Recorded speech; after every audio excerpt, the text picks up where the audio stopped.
Welcome back to a new edition of the 3 Up, 3 Down podcast. I'm your host, Brian Hunter. This is my co-host, Quentin Meyer. We're recovering from week one. A little cold, a little rainy, or at least for my game. I'm still sore. You're sore? You got beautiful weather, though, for your game, so I don't want to hear it. I know. I don't want to hear it. At least your game finalized. But anyways, oh, man. We had a ton of fun on opening night. Obviously, it's one of the best nights of the year, right? Everybody that hasn't seen each other comes out of hibernation. We all get together and, kind of get to hang out and have a good time. But kind of leading off into our episode, or before we get started, really, make sure you hit that like and subscribe button. That way you're up to date with everything and what we got going on. The website is fixed, so make sure you go online, get into our website so you can get to the merch store, get some good little merch here.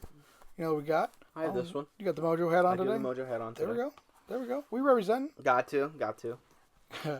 But, no, so coming up with this episode, during our first segment here, we're going to spend some time with Drake and Ray. They were the two that were part of Livestream SCL. They came out and did our games and provided the high quality. That was awesome, yeah.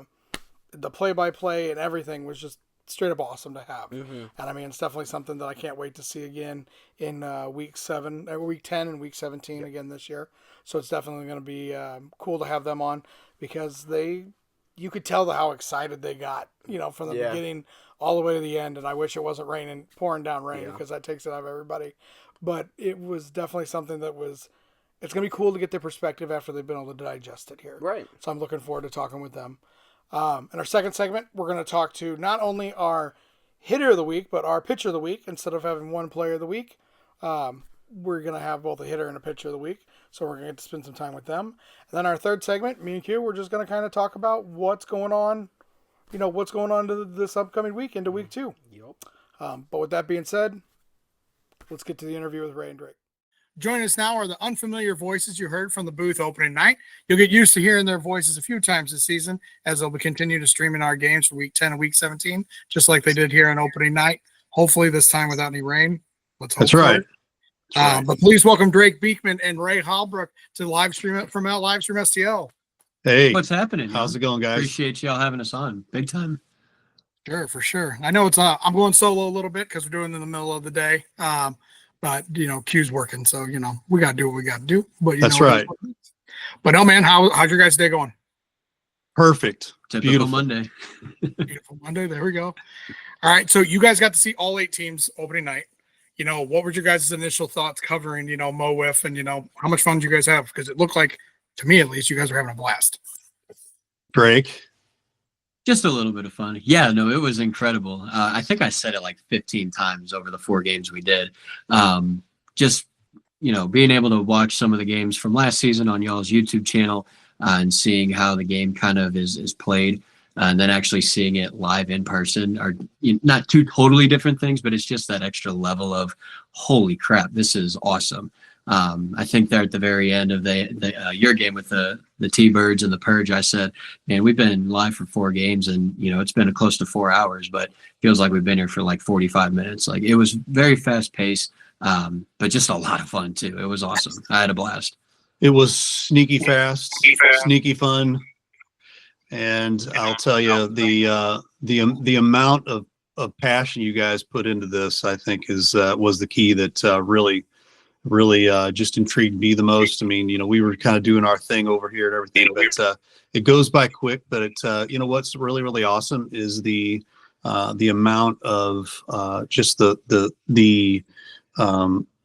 there's now a ton of difference in all the teams. So it's really very evenly matched. So you can't have a bad night.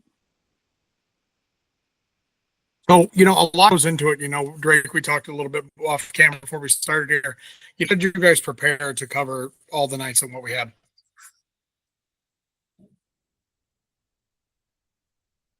Yeah, so I said it before. I mean, on air during the broadcast, just being able to watch all the podcasts that you guys did with, all the captains throughout the off season, having a couple of different guys in there too. That's what really helped me kind of prepare. Like I said, you guys saying different people's names on the podcast really helped me out too, as far as pronunciation and stuff. So that helped out big time. The website you guys have, also all the stats and stuff from the last years as well. That was big time for me. And as far as kind of figuring out who's good at what and stuff like that.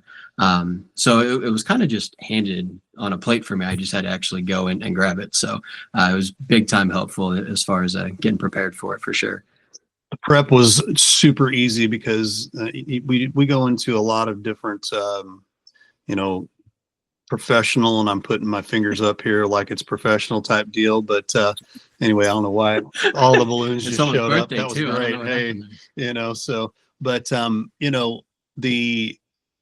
you don't just get, prepped like you guys did. So like I said, you guys have really just first class this for us, made it really easy, and we really appreciate that, because that helps our our production level go through the roof at that point. Yeah, I mean, it was kind of cool, like seeing everything kind of laid out and how it was, and just kind of listening from, like, even playing, listening to your guys, it's a little bit more quiet than what we're used to, obviously, with the headsets on and stuff. So, you don't have to talk as loud to be heard. So you don't get to hear as much. But I mean, there was times I'd be walking behind you, and normally our games, we've got a camera on the table. So I'm used to walking, behind everybody instead of in front and blocking views. But no, I mean, just kind of the intricate setup you guys had was scary for me. For somebody, it's like, holy hell, that's a lot of stuff. And then, please, God, do not pour down rain. But, well, it is what it is, what happened. Right. Go ahead. What? No, you go ahead. Oh, well, the only comment I had about that was that was one of our first times that we've ever really pushed a ton of our equipment to the test, with the cameras and the batteries out there, in the pouring rain and things like that. Normally I don't do that. I mean, it's something that I'll find a way to put a plastic bag on everything and make sure that none of that stuff gets nailed. But most of it's all waterproof, and we passed with flying colors, which I was pretty happy with. Yeah, absolutely. Oh yeah, I've watched back all 4 games, and I mean, it was, flawless. I mean, from execution point, from everything, the camera views, the way you were working switcher and kind of making that all work, it was like, that was just chef's kiss, just beautiful to me. Good stuff. So how does calling our games differ a little bit from any of the other sports you guys call? I think the biggest thing is we were so dang close to the action there. I mean, our table, I said it right at the beginning of our first game, I could have reached my hand out and probably touched the first baseline. Right. So being that close was really cool. Being able to, even though we had headphones on, you could hear a lot of the chirping and stuff going back and forth, all the, the fun comments being thrown around a little bit easier. It's kind of hard to hear all that when you're, 50, 60 feet and up in the air in a booth behind home plate or at a football stadium or something like that. So it was very fun. Someone, I can't remember who, I think it was Cam, said it feels like you're at a slow pitch softball league, just everyone's friends, but you got to talk some smack too. And it just kind of brought me back to that, playing softball with my dad, my uncle, and some friends a few years back. It was just a lot of fun. Yeah, sure. Even though I think the only curveball we all got thrown at us at the last minute was, oh hey, by the way, there's a T-ball game at 4 o'clock, from 5 to 6 o'clock, and we had literally 10 minutes to basically set up the outfield wall, and I'm like, okay, well, we're just gonna roll with it and do what we can do, and but we pulled it off. And I've been in situations like that. As long as people can allow us to work around what's going on, we can make it work, and so it, you didn't even know that. I mean, we probably got started a little bit later than what you guys really wanted to, but, we caught up, and in the end, I think, it turned out to be a really good broadcast for all 4 games. For sure. I don't think if it's not raining there at the end of the night, I bet you we're out of there by early, because the way those games were going, we were clicking along. So let's get to one of my favorite questions. Is going to be, what was your guys' favorite part of the night? Like, entirely, was it just the fanfare? Was it, the talking back and forth, a little smack talking, the gameplay. Honestly, I think one of my favorite parts of the night was just all the guys that stuck around at the end when it was pouring rain. We had what sounded like a tornado siren was really just the lightning delay kind of horn there at the park. But we're wrapping everything up, and all your guys are trying to, tear down the wall and grab all the new banners and stuff for the champions and the strike zone and the net and all that. But how just courteous you guys were to help us break down all of our stuff. Because we had a little pop-up tent there, but if that wasn't there, all of our stuff would have got soaked. So we had to try and move it all to the dugout. Going back to that like camaraderie, like you guys welcomed us with open arms with that, especially at the end, but also beforehand, getting able to talk to a couple of guys and just how welcoming y'all were. It just made us feel right at home. And it was just awesome. It was almost like we had known you guys since you started, right? Almost being, and I almost felt like I could talk smack to you guys, even though I'd known you for probably 2 hours. So, just the instant connection. I say we can do it. Awesome. Yeah, for sure. I'll give you some crap for sure. Oh, yeah, not don't me. you worry about that. No, not me. Well, no, that doesn't mean me. That means everybody else, right? I get enough shit talked my way. All right, I do it to myself and open that one off. I don't know. I'm just playing around. I get it. Right, yeah, I mean, for me, the a couple. There's a couple things. I mean, a lot of the stuff that he kind of talked about. I mean, that stuff at the end. I mean, we really could have been there for a lot longer, and it was awesome to have, just a ragtag army help, get everything cleaned up and whatnot. But even the prep for you guys, there's a ton of stuff that you guys have to account for and get it all set up. And I was really impressed with that. But, I think it was Cam, I'm not sure if it was Cam or Tom that talked to me about this. He's just like, you watch, there will be folks from outside of the different games that are going on around that, they'll just find a way to migrate over to you guys' field and check this stuff out, and it is fascinating. I mean, the games go quick, but it's it's nothing to sneeze at, because to me, I feel like it's a little more, it's a little bit more than just a rec softball league or, just your regular run of the mill wiffle ball league. There's a ton of talent there. And, even though some of the folks, I've got friends that have play on this league, and I was just absolutely just floored that the amount of just synergy and camaraderie with everybody and everything that comes together to make it happen. Just and then once you guys get in there, the amount of time that, okay, hey, we're going to help you get shag balls, we're going to help you do this, we're going to help you do that and everything, and it's just helps the day go by quicker and a lot more efficient. I mean, you talk about efficiency for baseball, you guys had efficiency going on for wiffle ball too. So yeah, I mean, when we talk about the camaraderie of the wiffle ball community, right? I've been lucky enough to go to, UWIFs last year, and just as competitive as it gets and as chirpy as they get. And I mean, cutthroat action as it comes. Still at the end of the day, everybody, it's still a kid's game, right? We're all right up there playing a game, and games are, to quote, from, oh my God, I just forgot it. But it's game, and games are supposed to be fun. That's right. Roy Kent, there we go. That's the great Roy Kent. Yeah, but no, I mean that's how the view is, and I mean everybody's there to help each other. I mean, my competitive, me getting into this world has only been the last 5 years. Been in wiffle ball or organized wiffle ball for the better part of the last 12. But I mean, it's definitely something that you don't expect to see just because of competition, but at the same time, you get to see. You're surprised to see and happy to see, right? So absolutely, makes, humanity doesn't ruin humanity for the rest of us, right? There may be hope yet. Right. Love it. Before we end here, we'll give you guys a couple seconds here to plug, live stream STL, where tell everybody where they can go and see, everything else you guys are working on and kind of what areas you guys do work in. Yeah, I mean, for me, it's Drake's one of our main announcers here, and he's just along for the ride a lot of times. Most of the time, lots of fun. Has lots of fun here. But you can reach Livestream STL on our website. That's the easiest way to do it. Livestreamstl.tv. We also have a Roku app If you go to your Roku, you search Livestream STL, you can download that app as well and watch the stuff on your TV. So it's really neat.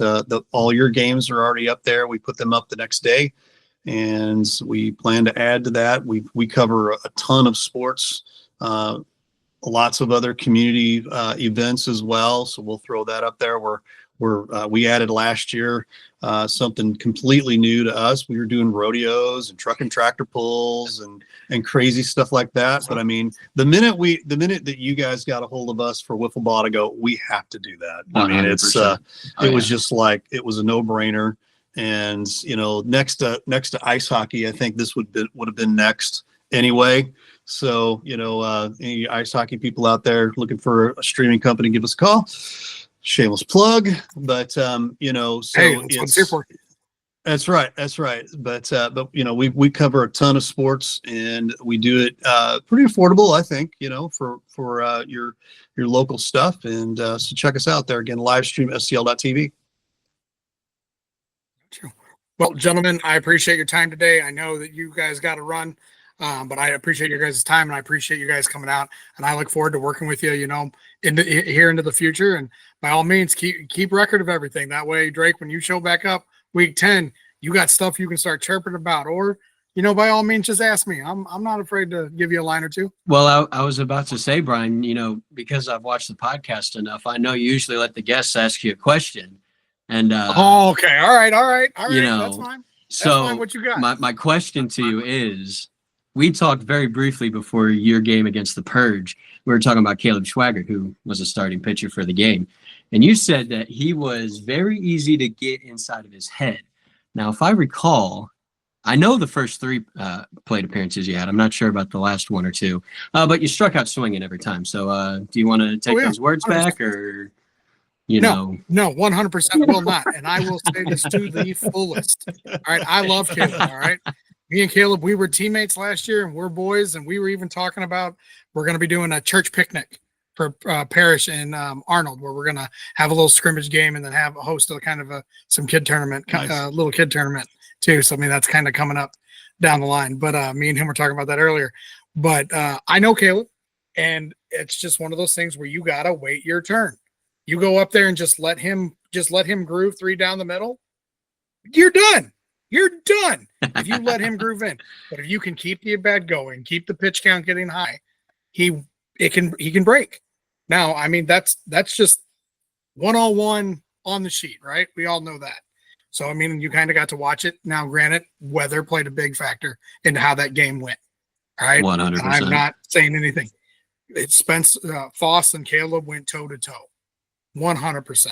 But when it starts happening, and we start talking about when the ball starts getting slick and you can't find the strike zone, or if you lose the strike zone and start walking people, it's gonna snowball. It's what happened. Now, all 3 hits were on 56 and under. I get that, but it's still the fact of getting to that point. So no, I'm not going to back down what I said, because that's what it is. But at the same time, they don't ask how, they ask how many. Right. I mean, it's one of those things where you got to kind of go out there and just, show the fact you're going to be aggressive. Let him make the decision or how to play with that. Because me and him both know that just one pitch, one barrel, that game goes completely different for either way. That's just how it goes. So, don't sit there with the bat on your shoulders, man. That's all it is. You got to get lucky. Now, that first pitch, you go back and watch it, or I swung out of my shoes and missed by like 12 feet. Yeah, that one I was swinging anyways. Hoping he was going to try and hum one by me and me just make contact.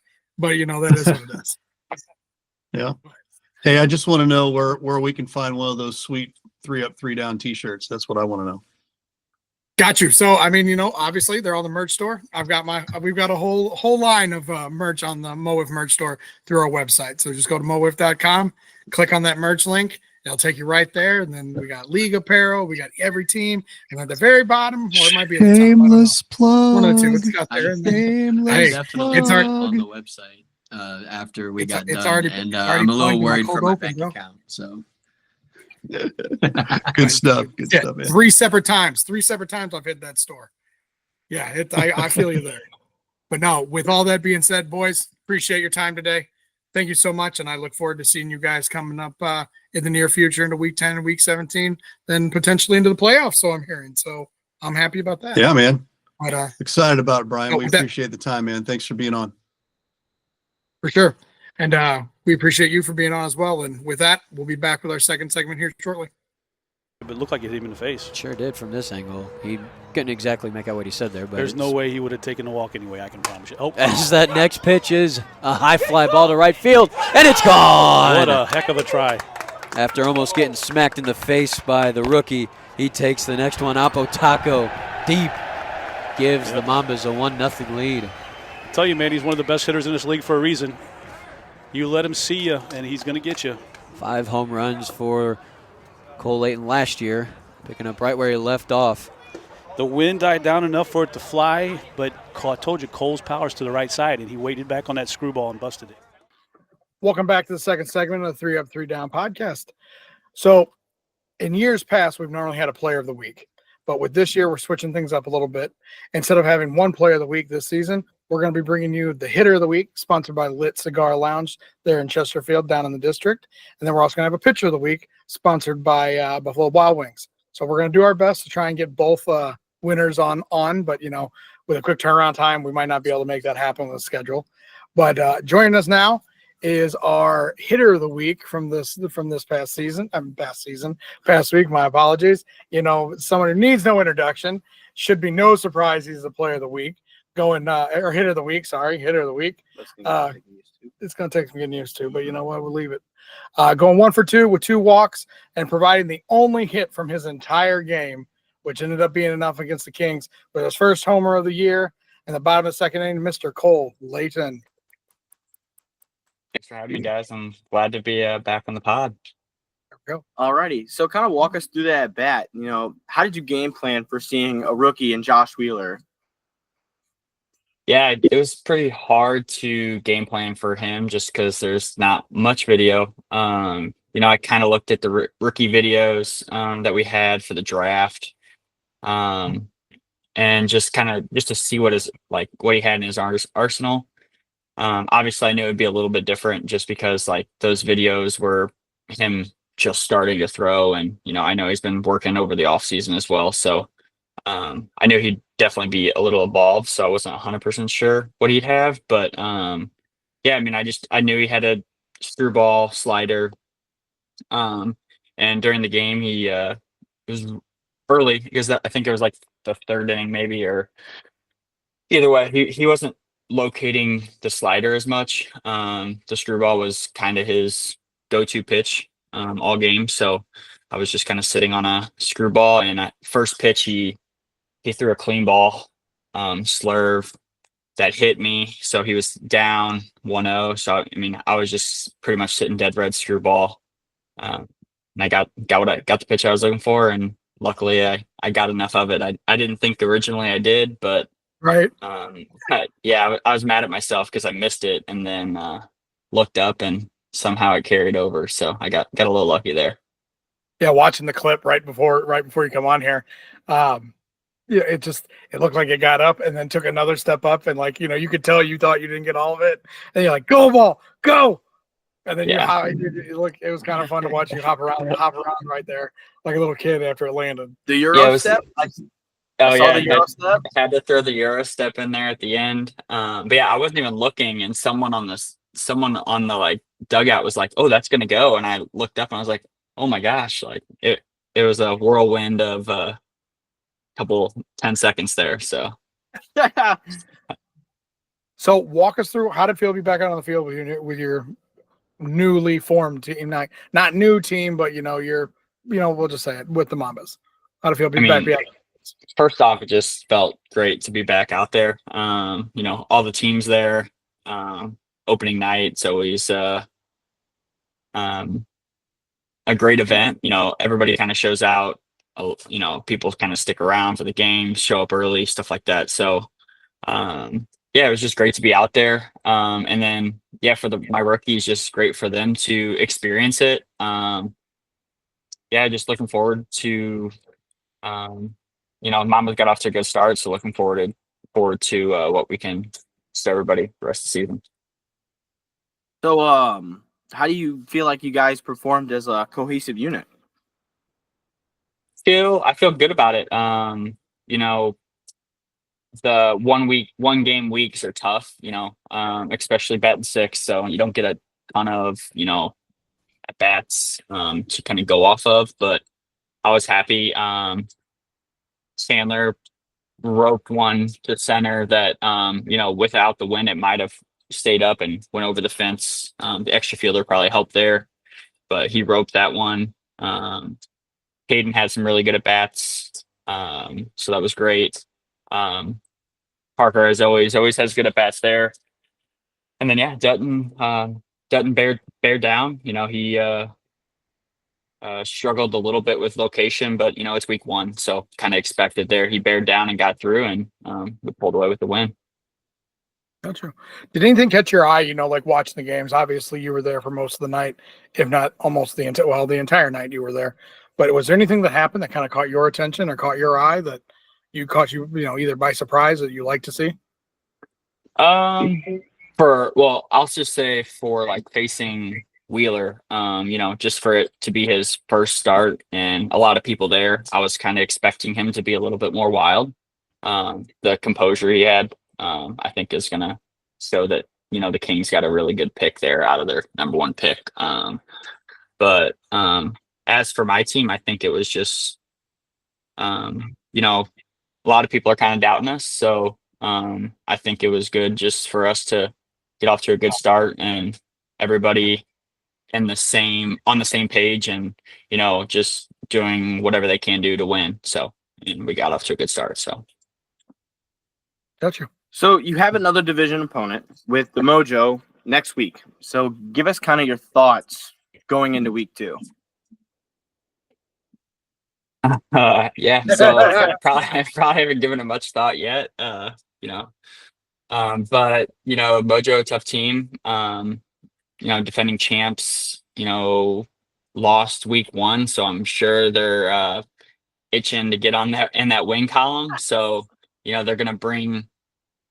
Probably just they're gonna want to win as much as possible. So that last week is probably gonna leave a sour taste in their mouth. So I expect them to come out firing on all cylinders. So yeah, just try to game plan as much as I can. With them, you never know who's gonna pitch. So kind of might be hard there, but yeah, just kind of keep that same mentality. So prove everybody wrong. Everybody kind of voted us second to last in the league. So just keep that same mindset and go out and win some games. Yeah, I'll definitely say kind of looking back and rewatching the games and, just kind of, I wasn't able to be there the whole night because of my daughter, but, we're getting to rewatch the games and kind of listen and watch. You guys look good. Like, I mean, off just the sound, of the bat, I thought Chandler's was definitely going to be more of a home run than yours was, but you got it up in that jet stream and kind of got it up in there. But no, I think your boys look good. I think they look real good. Yeah, I'm excited to see them, especially the rookies, get their at bat. Like, this is their first time kind of. I would say, I mean, they played in the MO WIFF tournament, but like big barrel, fast pitch is kind of like this is their first time, because when they travel, it's mostly MLW tournaments, so it's mostly fast pitch yellow bats. So, yeah, just getting them more accustomed to seeing the pitching and the more bats they get, I think as kind of everybody is, the better off they normally are. So very excited to see what they can do the rest of the year. Gotcha. Now, besides that, I mean, you guys had the media day last week. Was that the first time your team had kind of come together all together and kind of been around each other, or? Yeah. So I think Eggert was at the draft. So all the CI guys were at the draft. So Eggert got to meet them all. But yes, we actually got together right before our media day and did a little practice. So yeah, that was the first time that we had all kind of been in the same room together. So yeah, I mean, everything meshed pretty well. Like I think I said it on our team preview, it's easy to mesh like 3 guys with 4, because those 3 guys are still close-knit group. So you're not going to get rid of that. So it's easier to kind of include everybody in a group rather than get one person from over here included and then another person from over here included. So definitely worked out well. I was sitting there scrolling through the media day photos, that Alex took, well, Alex probably took most of them, and then Cam or somebody probably stepped in and took the ones of the team picture. But you guys look like you're having a blast, having a lot of fun with that. Yeah, I feel like the rookies were actually the ones that because we didn't really do. I feel like we didn't do that many like funny ones. Besides, I mean, Dutton did his like bicep one, and I think Eggert, was it Eggert and Dutton or Eggert and Parker did one together. But like the rookies did like 4 or 5 like different ones together. So they definitely The Spider-Man meme one, that one cracked me up. That was good. About that one. Yeah, they helped lighten it up and get us all ready to go for week 1. Gotcha, man. Well, hey, man, we appreciate your time and everything this way. We're looking forward to seeing what the Mambas do this season, and I'm excited to see how it all ends out for you guys. Yeah, I'm excited to prove you guys wrong. Hey, I love it. All right, with that, we'll be right back with our interview with our pitcher of the week. Fielders, so maybe they asked for some help. I don't know, but he likes to stick with just 2 balls, and they're going to go back and get them each time. So Why not? Whatever works. I do that, but I also have a bucket. But I'm very Anything looking to strike out the defending MVP, and he does. My goodness. not very easy to strike out Sam Skibby, but what a great start for his young career. Sure. But we'll see how that goes throughout the night. Not against each other. First And pitch and a there you ground go. ball towards the shortstop area. Swing and a miss. Smacks they've been posting over the last season too. That's in this opportunity. Heck no. Ooh. 1-2 pitch is right down the middle. You said earlier that anyone with above 200 is pretty impressive. See what Klein has with this one. Swing. Cortez action there. I like it. Next one. 1-2 pitch. Swing and a miss. What James can do to Quentin. Swinging a ground ball back up the middle toward the pitch. Finds the zone, clips the edge. And that is it. That's it. Unfortunately, due to some scheduling conflicts, James wasn't able to join us tonight to talk about his stellar performance in his first career start in MO WIFF. 5 innings pitched, complete game, no hitter, 11 strikeouts. Simply just amazing going up against the Mojo, the defending champion Mojo, at that. But with that being said, congratulations, James Klein, your Buffalo Wild Wings pitcher of the week. Welcome back to our 3rd edition. So we knew we had all 4 teams were playing, or all 4 teams. All 4 games had all 8 teams playing opening night. Now we get to our traditional format where we got the doubleheaders, where 4 teams are going to play from here weeks 2 through 9, and then 11 through 16 where it'll be doubleheaders. So kind of looking forward to the first matchup, the early game matchup, the 6-7 matchup this week. Yep. We got your Mojo versus the Mambas. Obviously, Mambas pulled off 1-0 win. That was a big one. 1-0 this past week, and then the Mojo, you guys ran into a little bit of a buzzsaw. Obviously, as we spoke a little bit earlier before with James Klein, but starting 0-1, not bad, not out. Definitely one of those things where take the lick and move on. Right, kind of thing. You just gotta be like, hey, kudos to you guys. Josh Richardson hit a ball that was at his shoulder blade and pulled it out. When you got a 17-year-old who is just motivated as he is and throwing as hard as he is, it's just, you're not going to hit everybody. And I think it's a good slice of humble pie for the defending champs to slide in there 0-1. And it's like, hey, we're back. We're not untouchable. Right. So, looking at it against the Mambas, obviously with the doubleheader, we're going to get to find out who that second starter really is going to be for the Mambas. Dutton looked good. Threw a no-hitter last week, in week 1. Is this the week that we see Connor potentially? Right. Up on the mound and kind of get to see Sam and Connor back-to-back and be that formidable double-headed dragon, right? That you guys have the potential to throw out there. It's definitely going to be some games I'm going to look forward to. Oh, yeah. Just seeing if the CI Prospect boys, they did great at bats, as Cole alluded to a little bit ago.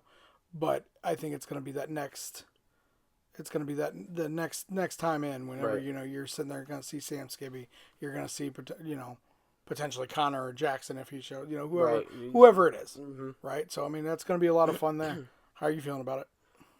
I mean, I'm excited. It's just wiffle ball, so I'm excited to play. But Do we see you on the mound? do we see me on the mound? Probably not. I actually did go out and throw on Thursday, and nowhere close to even potentially having a good start out there. So we'll get there. 2026. Praying.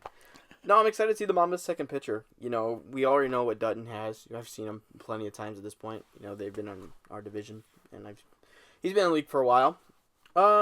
As for us, I'm excited to see what we have coming off 0-1. We haven't started 0-1 in my entire career, so I want to kind of see that hunger back from our squad. Gotcha. I definitely, yeah. I think it's there. Obviously, I mean, it's one of those things where you look at the mojo and it's just like, okay, blimp on the radar kind of thing. It right? happens. You know that it's going to bounce back. Again, like we've said, anybody can come in and win on any given night. So I mean, as much as your guys' lineup and your pitching rotation Right. is cream of the crop of our league, It doesn't matter. stuff happens. I mean, it's one game. Right. You got to brush it off. Got to come back stronger the next week. Yep. Let's move on to the 7 and 8 or 8 and 9 o'clock game. We got Kings and Melonheads. Both teams took losses on opening night, so somebody's gonna get their first win of the season there. Wheeler looked great. Oh yeah. Wheeler looked damn good. Wasn't as Cole alluded to earlier, wasn't as wild as what we thought it might be. He really kept his nerves in check. So I think that's going to be kind of fun to watch. Yeah. Then I think we're going to see Justin Hall. I think That's going to be a fun we're one. going to get to see Justin against the Melonheads. I know Justin made a comment to me saying he wants Jordan. He wants Jordan. He wants Jordan, which, love the confident level. I mean, Hell, I mean, he might get what he wants, get what he wishes for, yeah, you could see it. All I gotta say is, if you want to go after one of the best, you best not miss. And I love the confidence from Justin Hall. Honestly, this game is gonna be, in terms of, I would say, this game's bigger than the 6 and 7 game. If say a team sweeps, like if say the Melonheads get swept, well they're 0-3, and it's like, are we like, whoa, what's going on with the Melonheads? This is supposed to be a team that has it all covered. We saw it in the Purge early last year, but they were ranked 6th, 7th. The Melonheads were the 3rd ranked team. And if they get swept by the Kings, who were ranked 8th, it's going to raise some eyebrows here in the league. And I think it would, to the point of the Melonheads, they did not take too kindly to our power rankings. I mean, that's I say that with all love and fun, but I mean, they had something to say, and they want to go out there and prove it, and I love it. I'm not gonna lie, I love it. But no, I mean, Melonheads, obviously, I think that just kind of just went mildly by the wayside. Just sometimes it happens where, just ball starts getting a little wild, starts running, and then runs get walked in, and that it sucks to lose that way, but unfortunately, that's ball. Yeah. It happens. I mean, Jordan was not throwing his hardest, but he was pumping strikes, getting outs, and he told me, Sam and Jackson Crossley, that walk to Michael Dobb, just flipped the whole inning from him. He had 2 outs. Right. So Shout out to Dobb to stay humble, stay true, and kind of breathe through that. oh yeah, I mean, he got hit in the head, so obviously it's not going to feel good when you get a slider right to the back of your head, but I do kind of like the integration of that new rule, how it played into effect. Happened a lot more than I thought it would, but that's how it goes. Last year that was a ball, and who says Jordan doesn't come back and pump 3 straight strikes or 2 strikes, whatever it was, and Hell, I've seen him do it. right, you're out of the inning. Yep. And so it changed the whole multitude of the inning. So, the game, not just the inning, the whole game. They walked 2 runs right after that. Yeah, I don't foresee that being the same issue going into week 2. No. Right, I think you get past the, I'm not going to say nerves, but your adrenaline's going a little bit higher on opening day. Yeah. And definitely Jordan being one of the more even-keeled people. It is what it is. Ryan came in and shut the door, when he came in and pitched for his couple innings that he pitched. But no, man. I mean, I think it'll be good to see. It'll be a very telling tale of what we have in the Melonheads this season in their current state. Yep. Right. So it's definitely gonna be something that's gonna be fun to watch. You know, do they get the bats going? Because I think their team is gonna live and die by their offense, which is normally something you don't hear in this league. They've got the pitching, but at the same time, so does everyone else. So if they don't use their strength's not rocking and rolling, which is hitting, it's going to be a long night for them. But definitely think the Kings give a good matchup to them, to where they're going to see some pretty decent pitching. People that throw strikes, people that stay around the zone, and we're going to see what those bats can do. Absolutely. But no, man. But with that being said, we appreciate you guys for tuning in today. Hope you guys enjoyed everything we got, and we'll see you out at the ballpark. All right. Peace out and bar, Brian.